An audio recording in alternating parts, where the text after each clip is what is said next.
Good morning, everybody. The following residence lecture will be presented by Carmen Portenkirchner. She is a fifth-year resident and she will explain the principle of enhanced recovery after surgery. Carmen, please. Thank you very much for the introduction. Maybe we will hit the 10,000 clicks today. So the topic of today's talk, as you heard, is about enhanced recovery after surgery. First, I will give you a short pathologic review about surgery. Then I will give you an introduction. What is enhanced recovery after surgery? How does it work? We will go through all the components and compare it with the existing literature. And then we will see a short summary.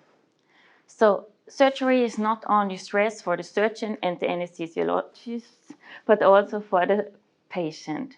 It comes due to the surgery. There is a production of stress hormones and inflammatory mediators such as cytokines. The cytokine response has a major impact of metabolism and leads to a catabolism of glycogen, fat, and protein, and leads to a release of glucose, free fatty acids, and amino acids into the circulation. So these substrates are diverted from the normal purpose of action of maintaining peripheral protein mass. Due to this high glucose, the following is the insulin resistance. This is a key element of prolonged recovery and increased morbidity. Despite the developing hyperglycemia, a reduction of muscles and proteins occur. Further, non-insulin sensitive cells increase glucose uptake, and this further leads to infection and cardiovascular problems. This gave the idea for creating the Enhanced Recovery After Surgery program by a society which is made of an international non-profit professional society. The ERAS pathway involves protocols to minimize the stress response to surgery and enables a rapid recovery and retains an anabolic homeostasis. They shift the traditional care to standardized care based on published evidence. They look through all the steps where patients are going through, are either preoperatively, intraoperatively, and postoperatively, and try on published evidence to make them better. It's a multimodal, multidisciplinary approach where surgeons, staff, there is an ERAS leader. This is the approach for the care of surgical patients. The ERAS program was the base was of the development of the ERAS was in colorectal surgery, and this still dominates the literature. But the ERAS pathway also finds its ways in pancreatic surgery, liver, gastric, and even there are ERAS protocols for transplantation, liver and kidney transplantation. But not only for abdominal surgery, but also for gynecology, urology, heart surgery, and orthopedic surgery, the ERAS protocols are used. So the ERAS protocols are shown to reduce the length of hospital stays, there's a reduction in complications, readmissions, and costs. So the implementation of the ERAS patient care and principle of process improvement has improved the outcomes. So the role of the ERAS in several surgical disciplines was reviewed, and it was well established, as we already heard, in several clinics in colorectal surgery, but also in gastric surgery and in liver surgery. There is shown some benefits. In pancreatic surgery, there is still a need for large-scale, multi-center randomized trials. Now I have a question for my residents. Maybe some of you have already heard about the ERAS program and know some components. May they either be in the intra, pre, or postoperative course. Maybe some can mention a few steps. Early oral nutrition after surgery. That's one part, that's good. Preoperative carbohydrate loading. Carbohydrate loading, thanks. Maybe one more. Patients have to get up very early after surgery. That's good. So as you can see, there are lots of components which should all be fulfilled in the ERAS program. The preoperative is activation, optimization, rehabilitation, bowel preparation, reduced fasting, and carbohydrate loading. We will go through the most important and compare them with existing literature. Intraoperative, the components are minimal invasive surgical techniques, fluid balance, normothermia, anesthesia, and fast-acting anesthetics. Postoperative, there is postoperative nausea and vomiting prophylaxis and ileus prophylaxis, no tubes, no catheters. We will come to this. So in the preoperative, at the beginning with the preoperative counseling, clear information to the patient has been given before surgery, as this decreases anxiety, facilitates a postoperative recovery, and leads to a better pain control. We now have a look at reduced fasting durations and carbohydrate loading. In the ERAS program, patients can eat 2 hours prior surgery, as there is no evidence to avoid a pulmonary aspiration when patients are not eating 6 hours before surgery. Instead, a long fasting period exacerbates the already increased metabolic stress.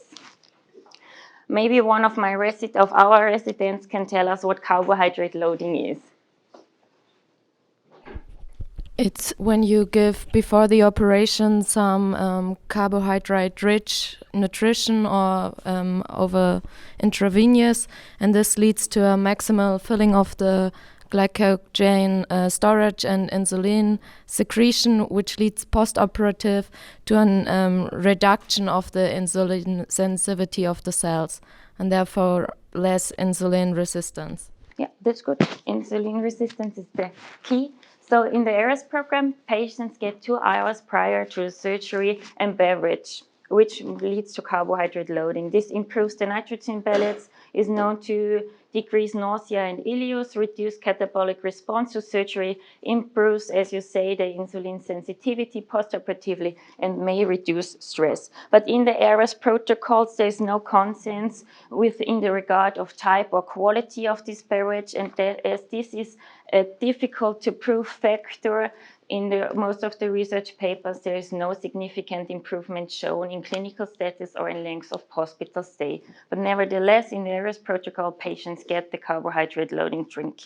When it comes to bowel preparation, the ERAS protocol states that it has an adverse physiologic effect. It leads to dehydration, is the distress for the patient, makes them prolonged ileus after colonic surgery. It has a higher incidence of spillage of the bowel contents and leads to increase of the rate of the postoperative complications. So patient in the ERAS protocol should not be routinely get mechanical bowel preparation. When we compare this to new research in JAMA in 2018, they made a meta-analysis. They looked at 38 clinical trials among 8,500 patients and compared mechanical bowel preparation and oral antibiotics before an elective colorectal surgery, and found that patients which get mechanical bowel preparations and oral antibiotics have the lowest risk of surgical site infections. Whereas when they only compared to group with get mechanical bowel preparation with them who did not, there was no difference shown. There was also no difference in rates of anastomotic leakage, readmissions, and reoperations in this group. Fresh from the press in Lancet in 2019, they compared mechanical and oral antibiotic bowel preparation versus no bowel preparation for elective colectomy. And when patients get mechanical bowel preparation and oral antibiotics, this did not reduce surgical site infections or morbidity. Antibiotic prophylaxis and pre-warming is a part of the ERAS program. Patients get prophylactic antibiotics to assure the patient that they reserve a normal body temperature preoperatively and intraoperatively, as this reduces wound complications, cardiac complications, bleedings, and transfusion requirements. In the intraoperative course, active warming is also an important point in opioid-sparing techniques by the anesthesiologist. For the surgical technique, it's important they advise to use a minimal invasive surgical approach as possible to reduce complications, speed up the recovery, and lower the pain. Drainage should not be used after an uncomplicated procedure, as it does not lower the risk or severity of an anastomotic leak. And nasogastric decompressions should be avoided, as it may lead to fever, atelectasis, and pneumonia. To drain or not to drain was also the question 2015, and prophylactic drainage in elective surgery. In this study, they did not find a benefit for prophylactic drainage in gastrectomies, in liver resection when there is no biliointestinal anastomosis. In pancreatic resection, this study states that there is a benefit of short-term drainage and only in selected patients. In rectal excision, I will show you the Greca randomized trial published in Annals of Surgery, where they only looked at prophylactic drainage in patients after rectal excision for rectal cancer, and there was no benefit for a drainage. Postoperative, patients should get an oral nutrition, as you already told me, and to support mobilization, energy and protein supply, and reduce starvation-induced insulin resistance. The reduce of a risk of ileus with epidural analgesia in open surgery, avoidance of opiates and fluid overload by the anesthesiologist, no oral laxative usage after surgery should be given. Also, Demartins and his group had a look. They're using the ERAS protocol, and they had a compliance about 70% to all of these points from the ERAS protocol in this study. And they found when there's a compliance of 70% and minimal invasive surgery, they had a significantly lower incidence of postoperative ileus appearance. When can patients be discharged in the ERAS pathway? When they have a solid food diet, when they have bowel movements, when the pain can be controlled orally, when they mobility for self-care, and when they have no complications which require hospital care. Then patients can be discharged. So ERAS is not only beneficial for postoperative stress, but also when we have a look at cost analysis. So here the ERAS protocol was used in gynecologic surgery, and there was a decrease of the cost per patient of $4,300. And this cost reduction continues in 3 years after the implementation. Now you may say, okay, this is a study from Switzerland, of course, we can spare some costs, but also in a Canadian study published in 2016, they had a look at colorectal patients, not gynecology, and they saved up to $5,900 per patient. So how many compliance do they need for the ERAS protocol to see some effects? Maybe it's 50, maybe it's 80, maybe it's 100%. We have already heard 70% is good for ileus prophylactic, but overall it's about 80-85% compliance to the ERAS intervention lead to shorter lengths of hospital stay, lower rate of postoperative complications, and a better tolerance of oral diet. So not everything has to be fulfilled, but about 80%. So to sum it up, the ERAS enhanced recovery after surgery is a multimodal, multidisciplinary approach. The traditional patient care is changed to a standardized care where every step is standardized and not all components have to be fulfilled, about 80%. I think enhanced recovery after surgery program is good when used in elective and frequent performed surgeries and cannot be routinely used in all surgeries. For emergency surgeries, there's already an ERAS program for emergency surgeries. Not publishing the data quite yet, and of course it's not good for out-of-the-box cases. Thank you very much. Thank you very much. Very important topic, difficult to cover in this short time. I mean, the idea is relatively simple. For years and years, there was a lot of dogma. Patient has to stay in bed for 5 days after cholecystectomy and these kind of things. And we learn that many of those were not only useless and cost money, but they hurt patients. And in the early stage was not called ERAS, was CareMap. We did here some study. Markus Müller was one of the first one who published a study when we were just trying to show that if you standardize things, CareMap before, you have some plan, then you save a lot. And then came the Society of ERAS, which is clearly very, very important, what's going on and need to be applied. Now, you show a main issue is indeed the compliance. Many people or centers claim they have the ERAS, and when you look at it, this is on the paper, but it's not followed for different reasons. So the ERAS Society, and if you really want to go into that, you need ERAS nurse. You need someone in the center who makes sure that this is compliant. It does not work otherwise. If it depends on the resident, the whatever, chef arts, it will always find a reason to escape the ERAS. And I must admit here, when sometime I go, we see the lab that we do are not ERAS really often compliant. We just do and go for that. It needs some resources in order to really apply this. So this is new, relatively new, now there's some years. They have this society, and I think it's very important to have data, as you have shown, so coming to say what we do. I mean, to not to put an NG tube in a Whipple several years ago would have been considered as a crime. You could have lost your job. Today, no one has an NG tube. So I think we need really encourage also this publication, randomized trial to see in colorectal. There's many things that were done that are not necessary. A bowel preparation is not very nice for the patients. And if you can avoid that and show it's even better, I think that's what we need to sort out from this. So my question is to ours that we should really here be more adherent to the ERAS, which we have CareMap, but we're not, and we don't have a nurse, as far as I know here, that has ERAS dedicated. No? So I don't have specific questions, but maybe the colorectal team or whatever want to make a comment. Excellent presentation, very, very nicely put together. A comment about mechanical and oral antibiotic bowel preparation. That's a hot topic, and it has been a hot topic over the past years. And when looking back, patients were either treated with mechanical bowel prep whenever they would get any type of colonic or rectal resection, and that's been the standard of care for many years.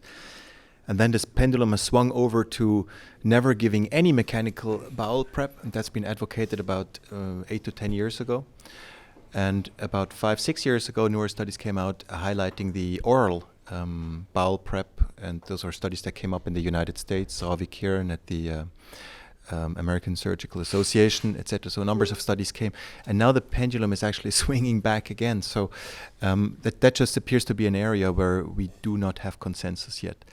Our current strategy is to mechanical prep every patient who is at a certain likelihood of receiving an ostomy, either at this initial operation when it's a rectal resection, or if he's likely to have an anastomotic failure and have an ostomy later on. So any complex left-sided resection, any rectal resection will receive a mechanical bowel prep in our center, but no oral antibiotics. The reason for this being that the antibiotics used in the American trials are simply not available in Switzerland.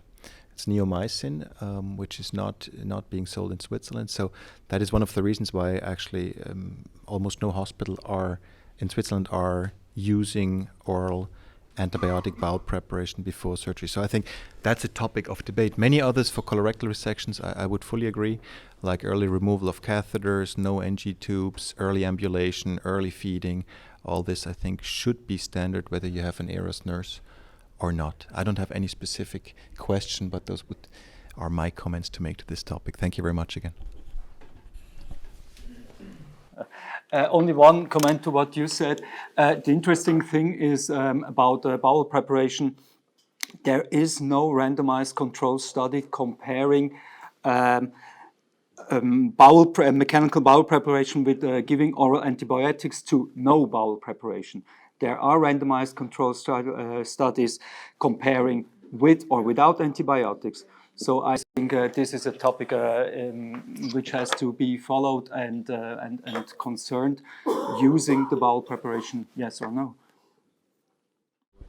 I don't know, just to mention, she showed the randomized trial in the Lancet published this year? Yes, but this was a comparison of bowel preparation with or without antibiotics. And the comparison with mechanical bowel preparation with antibiotics with no bowel preparation, there is no randomized controlled studies so far.